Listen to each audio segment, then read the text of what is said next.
Good morning. Ngasi Numajina ki card ki message winner se Numajina mit aha bada number se 156 lere tu color dana pink color gumba kai gumba du minus sin bi ko du chak thong ko padana ko na chini ang basi ketang happy banu magi ko adu duma lere ado aha bada ko ye card se ahum katang thok sare card hum sida gi ama khanbi rase ko haidi card number 1 choose to sira natraga 2 consider natraga 3 consider ha bada ko haidi do sida dum ahamba sida leire ani shuba sida leire ahum suba sida leire ko ado sida leiriba card sing sigi oina haragadi ko confident layo ahamba gi keno se harase ko hari first card khan bangai gi oina haragadi confident layo ngasi se ko thaba inkhang to matamda aina khaliba aina ningiba poto hari phangba lakpa oina oi ko hari nung angobu gumba sizina biyo akogi moonstone gumba selenite gumba ko hari keno da koina crystals gumba ga leiragadi ko amai toroga ko aduga ngasai gi akogi light color harasine ko light color pink color da light color gumba kai gumba dumaina gumba set pa khobra phai ko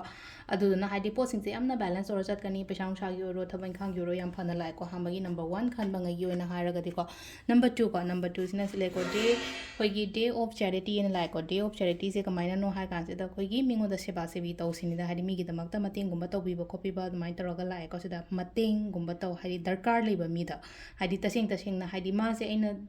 leita ba lara bu gumba da mating ni ko charity and haragadi mi mateng haraga khangna chana ba ngasai already wata pata ba mi du da mateng taw haiba nate ba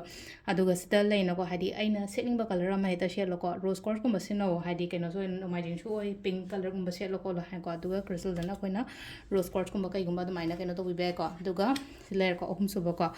ado sida leire ko sida leise hari thaba inkhang ngasi se hai tara ko phajana gyan tana hairagadi hari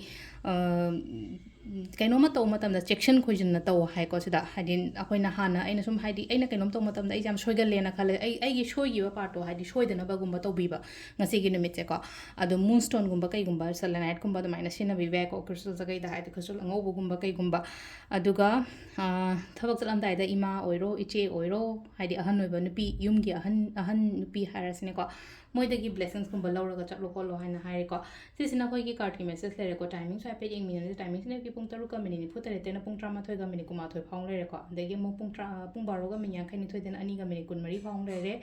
aduga nungda oiram gi na manga ga minute kun tare tegi na mapan ga minute yang khai ni thoi phang lere ko aduga nungdang atheng baina 12 ga minute pung mapan dena pung ani ga minute 13 phang lere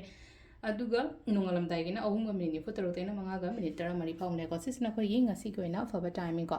adu sida leire koi gi namajin minute ki daily card message ma'am thank you